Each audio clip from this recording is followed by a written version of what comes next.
That's a great point. That's a great question, because even if you look at the way growth is being seen, even in marketing automation, I mentioned advertising and promotion, for example.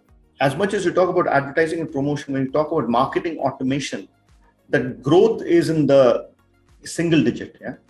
But if you look at categories like content and experience, that was another very big thing, because content strategy, I mean, you heard that thing, right? Content is king, that phrase always being mentioned. Now, that again is something that's not growing so much. I think the last time I saw content experience was, you had certain segments like video marketing, where content was moving from long form text to audio visuals, and especially interactive or intuitive video content. That really started growing. But social is going to be big, especially I mentioned in the last point, conversational AI, how you're going to have chatbots and how the conversations are going to get more and more personal between a marketeer and a potential customer. I think these are specific use cases where I think you're going to see a huge uptick in terms of both investments and options that are available to marketeers. The other big thing that I feel is going to be massive is the whole governance bit, because you got, on the one side, marketeers and brand leaders having access to a lot of information, and some of that is not through legal means. For example, you have regulation in certain countries where if, for example, you go and try to engage with someone who has opted out, even if it's an email, you can get sued. And then it's a big range of markets where you have some places where the regulation is not so strong.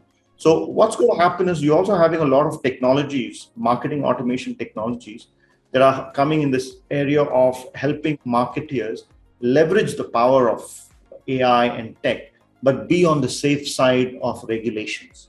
Whether it's data governance, or there's a new category called universal data authorization, by the way, UDA, which really helps a marketeer who has data scientists to mine the data, at the same time be within the regulatory limits. That means be in a safe swim lane.